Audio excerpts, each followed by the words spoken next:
हमारी बहनें जाती हैं मंदिर में तो भगवान से कहती हैं कि हे भगवान पति ऐसा देना ना बिल्कुल राम जी जैसा, सास ऐसी देना जो मेरी माँ जैसी हो, देवर ऐसा देना जो भाई जैसा हो। बड़े प्यार से आए हे लड़के जाले सब तो मंदिर में।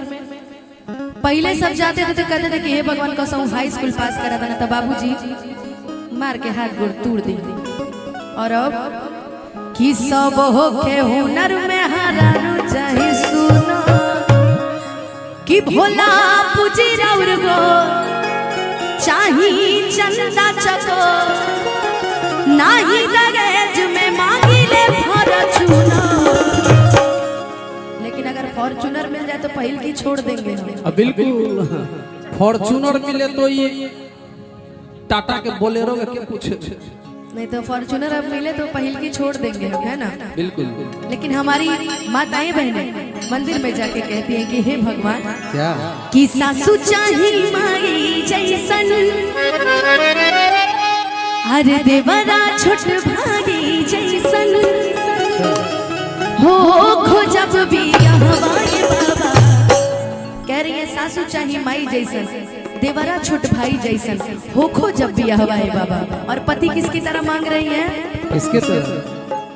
हमारा लेखा है ए भाई, हम मेहरारू लेखा बने कि मर्द लेखा बने जी? पति किसकी तरह मांग रही है? अब आँखिया के इलाज करा ला, तारा के मर्द और मौगी में फर्क नहीं खेल लौकता हो। हम तो सोचने पे मजबूर। पति किसकी तरह मांग रही है? जिनके सर पे खुद बाल नहीं है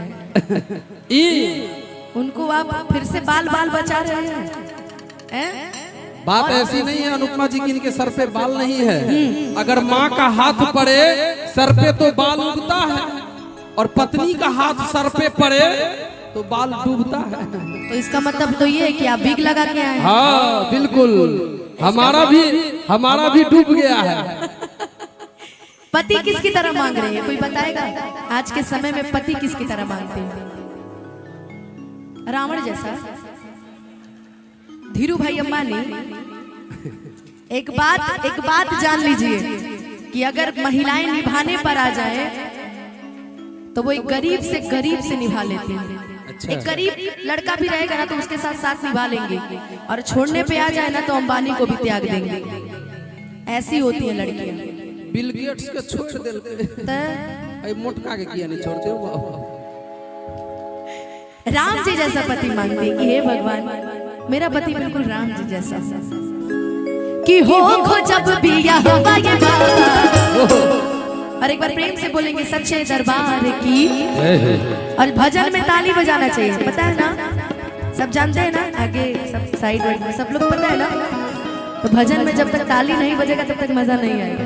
तो इसलिए मिलके कि राम जी के जैसन दीहा सुनर दुल्हवा ये बाबा, राम जी के जैसन दीहा सुनर दुल्हवा ये बाबा।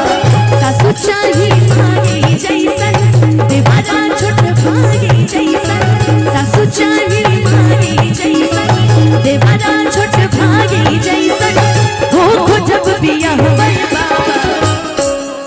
अब बताइए पति किसकी तरह मांग रहे हैं? आपके पति है राम जी जैसे? आपके कुंभकर्ण जैसे आपके तो? और आपके आपके आपके राम जी जैसे?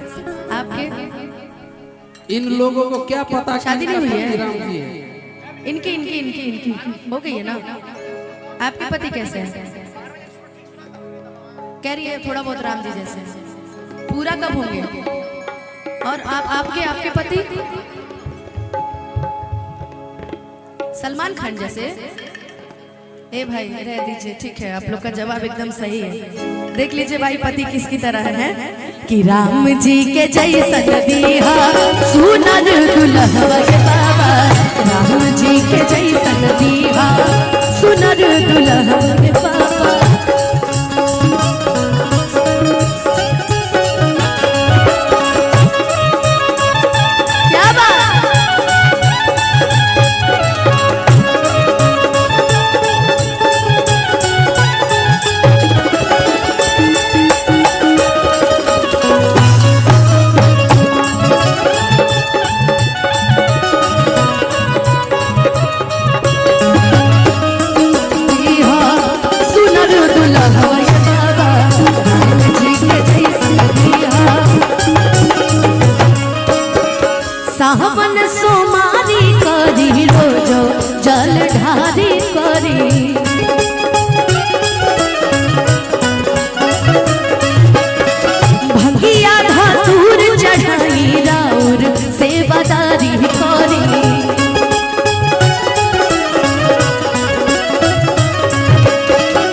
आज के समय में पति चाहे जैसा भी हो, बस वो जिंदगी निवाह कर दे, बाकी रुपया पैसा दौलत शोहरत से अब कोई मतलब नहीं।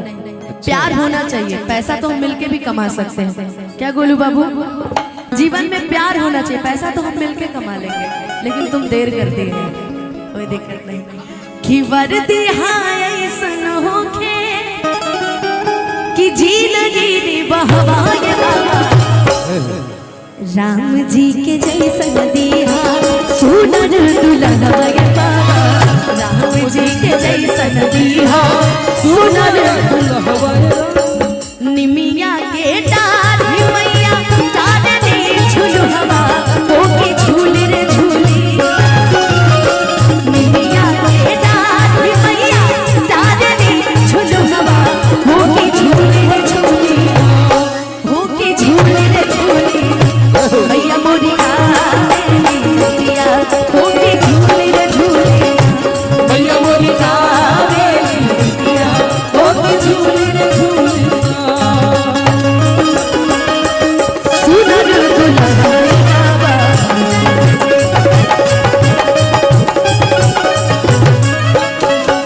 जैसे मानी ले बाबा रहुरा गौरा मैया के,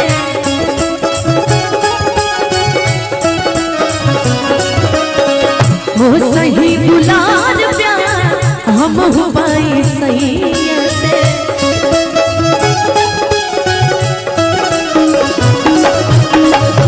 कि जैसे मानी ले बाबा रहुरा गौरा मैया के, कि ओ सही दुलार प्यार हम हो पाई सैया